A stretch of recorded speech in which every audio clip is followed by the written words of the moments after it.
Salam sejahtera saudara yang kekasih di dalam nama Tuhan Yesus Kristus. Kembali kita terus memikirkan pergumulan-pergumulan kita tentang memahami apa sesungguhnya arti pujian dan penyembahan yang tepat. Kita sudah membicarakan arti pujian dan penyembahan dan bagaimana seharusnya menyembah dengan jiwa, bukan sekedar emosi. Tapi ironisnya, justru puji-pujian sekarang diwarnai dan didominasi hanya dalam ukuran-ukuran emosi, dan itu yang dinikmati. Akibatnya, semakin banyak orang memuji-muji dalam pengertian menyanyi-nyanyi lagu gereja, tetapi tidak banyak perubahan dalam karakter, dalam jiwa, dalam hidupnya sehari-hari. Ironis, tapi itulah kenyataan yang tak terbantah. Karena itu, tidak heran di waktu lampau pun, Yesus sangat keras menyikapi perilaku orang Israel dalam beribadah, dalam memuji Tuhan. Mereka memuji-muji tetapi dikritik oleh Tuhan. Mereka memuji-muji tapi sesungguhnya mereka jauh dari apa yang Tuhan kehendaki. Matius pasal 15 ayat 7 sampai 9. Demikian firman Tuhan. Matius pasal 15 7 sampai 9. Hai orang-orang munafik, benarlah nubuat Yesaya tentang kamu. Bangsa ini memuliakan aku dengan bibirnya, padahal hatinya jauh daripadaku.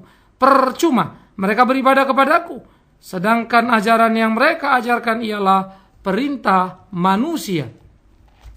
Kemudian kita akan melihat apa yang dikatakan oleh Alkitab juga dalam Yesaya, yang merupakan kutipan sebetulnya apa yang kita baca tadi.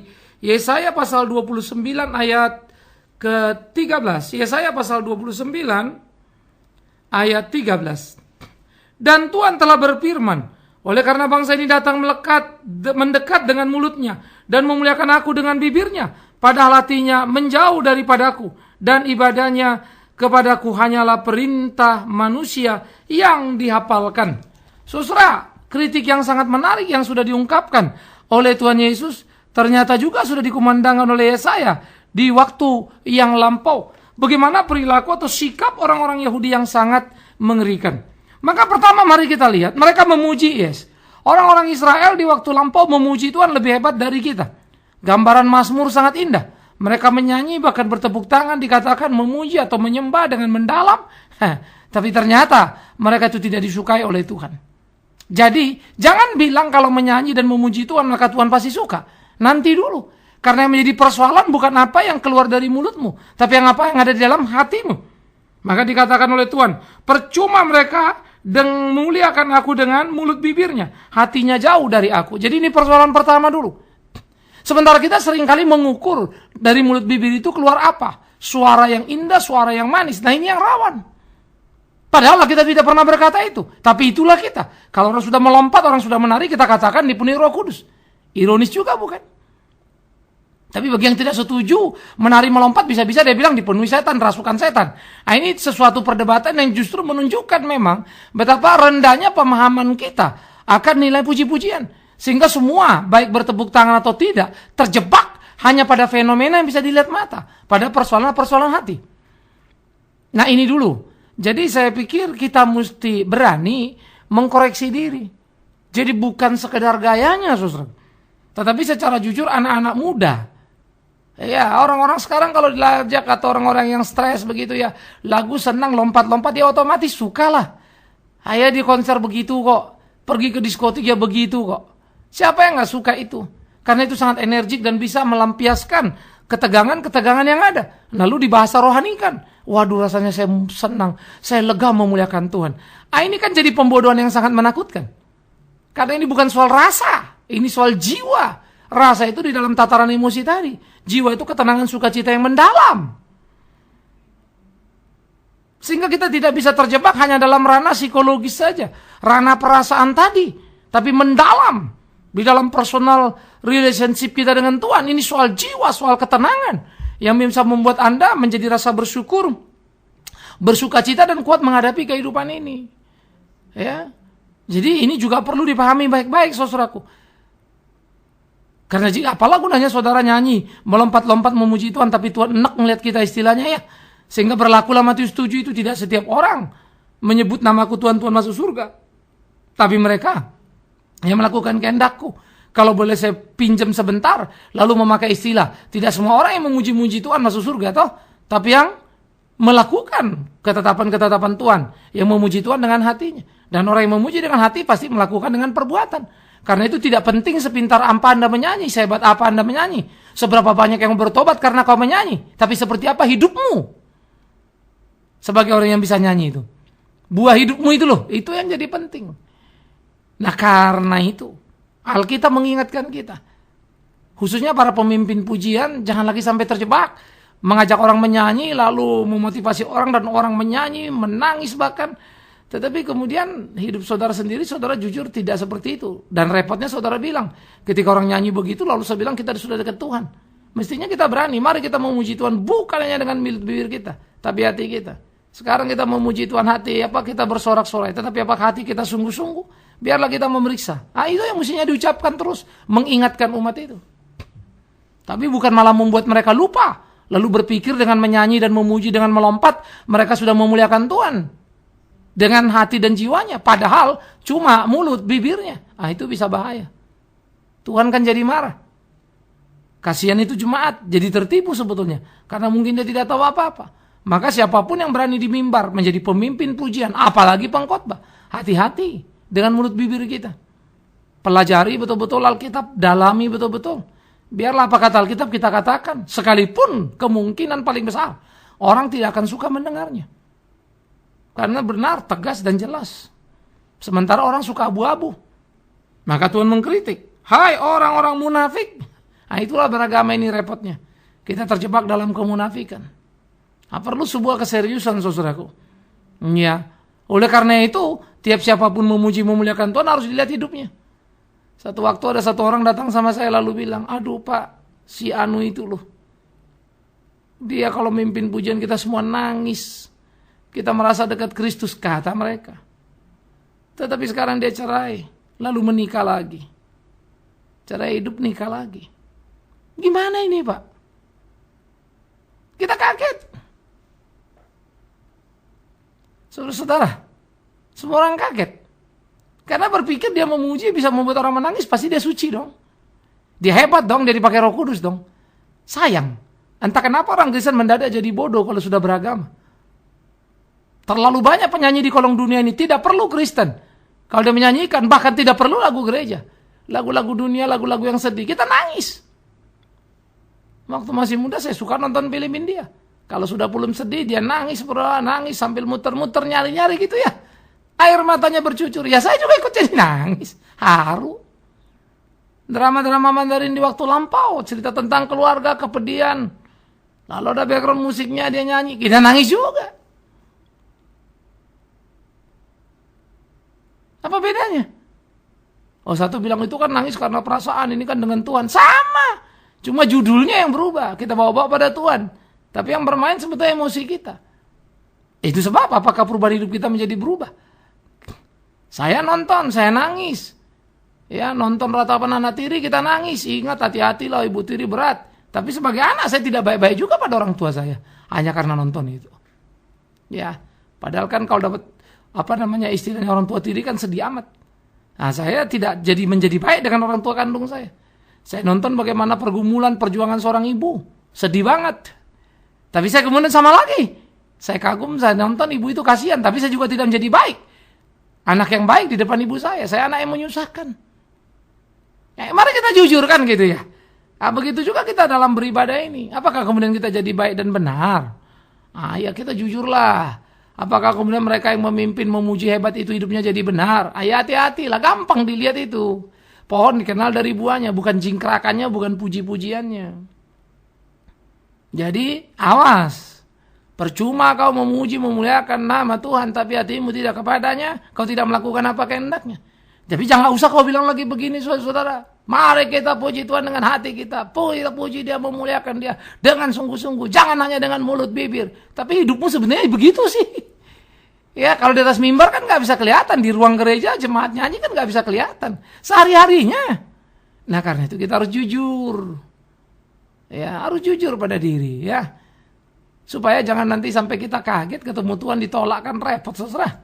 Tapi mau ulangin lagi, merimain kehidupan mana bisa. Karena itu berhati-hatilah. Hiduplah sesuai kehendak Allah itu. Lakukanlah apa yang menjadi ketetapan-ketetapannya. Jangan sampai ia menyatakan murka yang mendalamnya itu. Jadi, Marilah kita memuji Tuhan dengan sungguh-sungguh tidak terjebak mulut bibir tadi.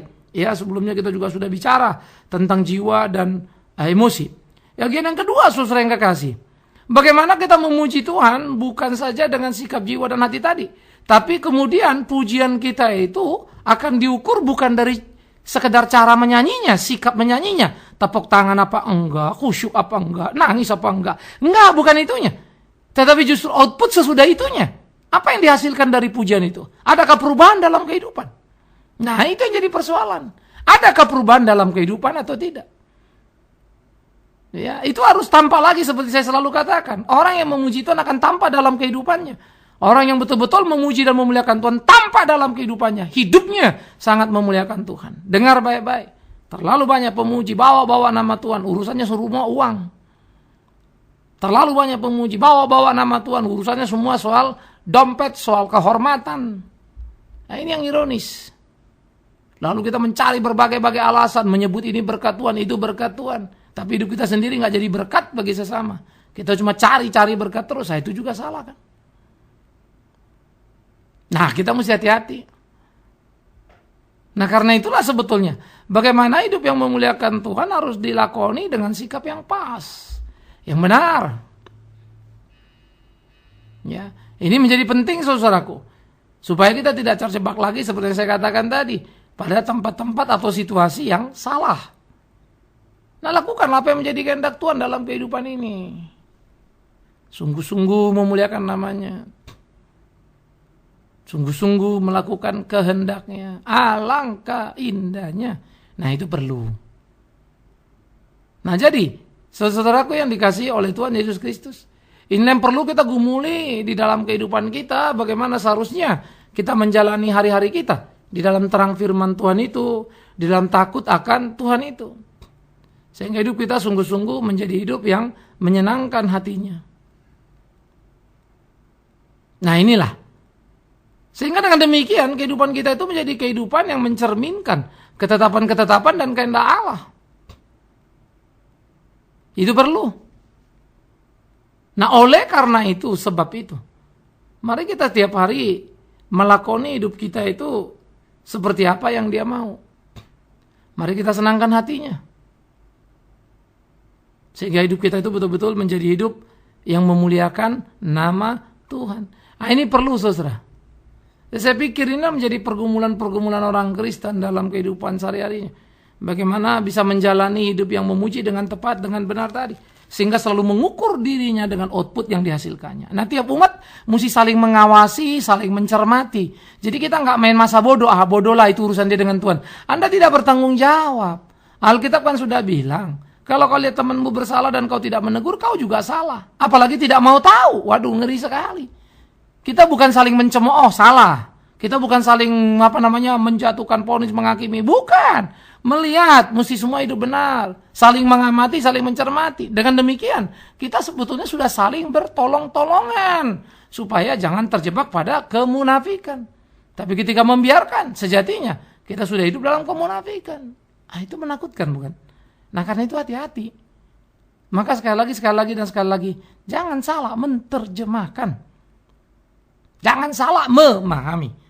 Ya. Aspek yang ketiga, saudara yang kekasih, menjadi menarik. Bangsa ini memuliakan aku dengan bibirnya, padahal hatinya jauh daripada aku. Percuma mereka beribadah, padahal yang mereka ajarkan adalah ajaran atau perintah manusia.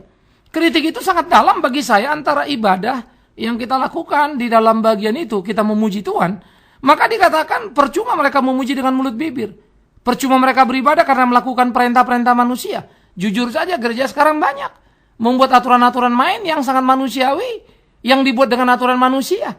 Kalau gini jadi suci, angkat tangan bagus, nggak angkat tangan kurang bagus. Atau yang satu lagi, tidak angkat tangan bagus, angkat tangan kurang bagus. Ironis, nggak ada lebih, nggak ada kurangnya. Mari tepuk tangan di atas kepala misalnya, lah urusannya apa? Kalau di konser memang banyak seperti itu. Ya, itu pelampiasan, pembuasan emosi yang mendalam. Tapi jangan bilang kemudian itu dekat Tuhan. Tapi kalau Anda mau lakukan itu silakan. Karena bukan itu yang membawa kita pada Tuhan. Ya. Nah, ini kita juga kudu harus hati-hati. Kita kudu melihat baik-baik. Tepat nggak dengan situasinya? Ya maaf aja kalau orang suruh tepuk tangan di atas misalnya, lalu banyak yang pakai baju tangannya agak pendek, wanita-wanita kan kurang pas juga di gereja begitu. Nah, kan kita perlu ada yang sopan lah, yang santun kan. Mana yang pas? Tapi jangan dulu bilang ini ada Roh Kudus apa nggak ada Roh Kudus. Jangan diributkan itunya. Tapi kan kita ngerti lah mana sikap yang etis, yang tidak etis ya kita lihat-lihat lah sama-sama kan. Mana yang pas kan gitu. Nah, kita kan manusia yang bisa mengukur, kita punya ukuran-ukuran yang pas. Nah, kalau budaya saja melihat itu tidak santun lalu kita lakukan ya aneh juga kan. Betul nggak? Masa sih budaya ukurannya lebih tinggi dari kita, agama Kristen? Ya enggak lah. Kristen jauh lebih tinggi, justru dia harus mewarnai tiap budaya yang ada. Nah, jadi kita kembali memuliakan Tuhan, memuji Tuhan tidak dengan cara seperti itu. Tetapi bagaimana kita melakukan itu untuk kebesaran nama Tuhan? Meninggikan nama Tuhan. Nah, ini yang kita mesti ukur dalam hidup kita. Sehingga saudara-saudara yang kekasih, aspek yang berikut itu adalah pujian tadi berkaitan ternyata dengan pemahaman. Karena banyak sekali orang memuji Tuhan dengan pemahaman yang salah. Sehingga lahirlah pujian-pujian misalnya dengan sikap yang salah. Yang jadi kurang pas. Ya. Ada beberapa lagu misalnya ya, saya tidak tahu. Ini lagu-lagu lama yang pernah kita dengar misalnya. Ya, kasih setia Tuhan sempat membuatku terpesona misalnya. Ya. Kasih setiamu yang kurasakan sempat membuatku terpesona. Secara gramatikal kan udah jadi gawat ini. Kalau kasih Tuhan sempat membuat terpesona, berarti tidak selalu. Kalau tidak selalu, kasih Tuhan apa? Temporary. Waduh, ngeri juga ya. Padahal Tuhan itu maha kasih. Kasihnya kekal kan begitu. Itu yang kita tahu. Berarti sudah ada asumsi yang salah kan? Ah, ini baru dari apa ini? Dari apa namanya? Bahasa nih. Udah jadi parah ini. Nah, orang lain yang dengar kan kita bisa bilang, oh ya Pak, bukan maksudnya bukan begitu. Ya, Anda bilang bisa maksudnya bukan begitu. Tapi lagu itu didengar orang di mana-mana. Mereka kan dengar, loh kok gitu ya? Oh, ternyata orang Kristen begitu ya. Tuhan itu bisa sempat membuat mereka, habis itu enggak lagi. Kan gawat kita. Karena lagu itu didengar, dinyanyikan banyak orang. Celakanya, orang yang nyanyi juga enggak sadar kan? Kenapa? Karena belum membentuk konsep pada dirinya. Semua ikut. Karena kita tidak dilatih hati-hati, tidak dilatih mencermati. Saya pun bisa salah ngomong. Saya pun bisa salah menulis lagu misalnya. Kalau bikin lirik lah gitu ya. Atau bikin puisi, bisa saja kan. Maka kalau ada yang lihat, Pak tadi ngomong gini. Apa benar gitu? Oh, saya ngomong gitu ya? Maksud saya sih begini. Enggak, tapi Bapak ngomong gini. Oh ya, sorry, saya salah. Jadi di dalam pujian tadi, bagaimana kita bisa mengatakan memuliakan Tuhan, tapi dengan sikap atau pengajaran konsep yang salah tadi? Kalau kita bilang, kasih setiamu yang kurasakan sempat membuatku terpesona, kita bukan memuliakan Tuhan, itu mau menghina Tuhan. Masa kasih Tuhan bersifat sementara? Kan gitu. Kalau pemahaman-pemahaman kita seperti ini kan gawat, saudara. Kalau lagu-lagu itu menceritakan setiap apa yang kita butuhkan langsung beres, pasti jadi, pasti apa. Padahal nggak tentu di Alkitab begitu. Itu kan bukan ajaran Alkitab. Tidak semua yang kita inginkan itu baik. Tapi semua yang Tuhan tetapkan itu baik. Kan gitu. Sehingga kepasrahan, kebergantungan sama Tuhannya mana? Nah jadi, konsep-konsep seperti ini sangat penting. Pergumulan-pergumulan yang dipahami dalam pemahaman ajaran yang tepat. Karena itu ironis sekali kalau orang Kristen mengabaikan ajaran. Lalu bilang, ya saya memang tidak ada karunia ajaran. Cuman karunia memusik. Oh saya nggak ada karunia ajaran, cuman karunia penyembuhan. Ngawur itu. Semua orang Kristen harus tahu ajaran yang benar. Nanti Tuhan akan tambahkan karunia. Entah yang memuji, entah apa itu urusan suran lah itu. Apa yang mau dikasih? Mau berdoa orang sakit sembuh urusan Tuhan. Tapi ajaran, kalau saudara nggak tahu siapa Tuhan yang menyembuhkan itu, bagaimana saudara menyembuhkan orang? Aneh bin ajaib itu buat saya. Iya kan? Nah perlu kehati-hatian lagi. Gitu loh saudara. Sehingga dengan demikian kita itu hidup indah sekali. Mendalami, memahami dengan tepat, jelas dan benar. Tidak spekulatif apalagi salah memahami. Salah menerjemahkan. Sehingga bukan lagi menurut ukuran Alkitab. Marilah kita memuji dengan ajaran yang benar tadi. Marilah kita memuji dengan jiwa dan tidak terjebak hanya dengan emosi saja. Marilah kita memuji yang kemudian pujian kita itu bisa dilihat orang dalam kehidupan sehari-hari kita. Bahwa kita memang seorang pemuji yang baik karena hidup kita memang baik. Kita bukan hamba materi.